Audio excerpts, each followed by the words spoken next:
A bermuda tá rasgada, a gente não precisa sempre fazer a mesma coisa. Ah, tá, rasgou, eu vou fazer um cerzito e vou entregar a cliente. Isso é só um ajuste, gente, isso é só um conserto, tá? Mas se você tem a capacidade de imaginar, de se inspirar e de separar algumas imagens para oferecer para o seu cliente, ele vai dizer assim, não, eu quero esse, você consegue fazer? E aí, como você já fez um teste, com certeza você vai conseguir fazer.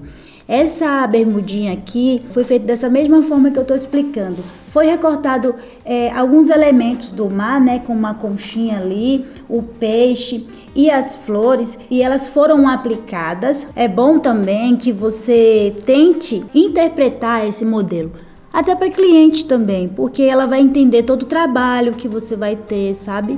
Por isso que é importante, gente, aprender a costurar primeiro, para que você vá aos poucos se desafiando e fazendo testes, para que você consiga ter um trabalho bem feito, um trabalho que você sinta que você é valorizada por isso, sabe? Porque você estudou e você aplicou aquilo.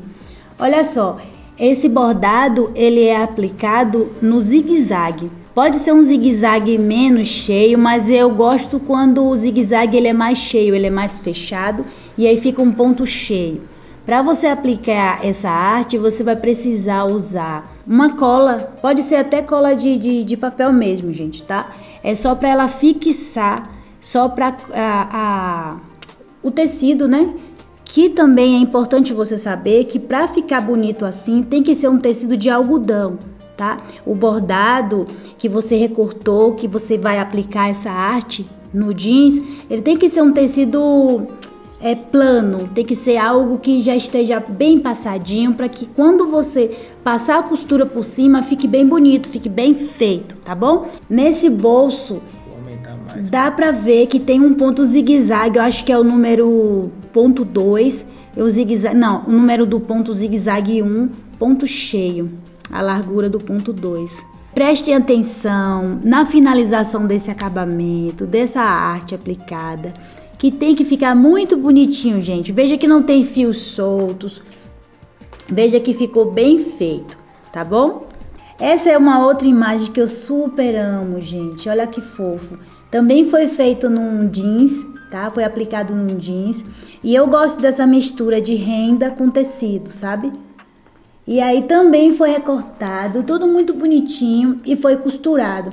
Acredito que essa renda, a parte da renda foi costurado com também a máquina, mas você não consegue ver, tá bom? Mas você consegue ver a arte aplicada com os pontinhos também de zigue-zague na florzinha. Tem um gatinho muito fofo aqui e às vezes, você não precisa usar o ponto zigue-zague. Você pode usar os pontos à mão mesmo, faz pequenos pontinhos invisíveis. No meu curso eu ensino também, mas eu acredito que vocês estão entendendo. Dá para fazer uns pontinhos bem pequenininhos, invisíveis, e aí também fica legal. Você não precisa ter a máquina de costura para fazer uma arte aplicada dessa, tá bom?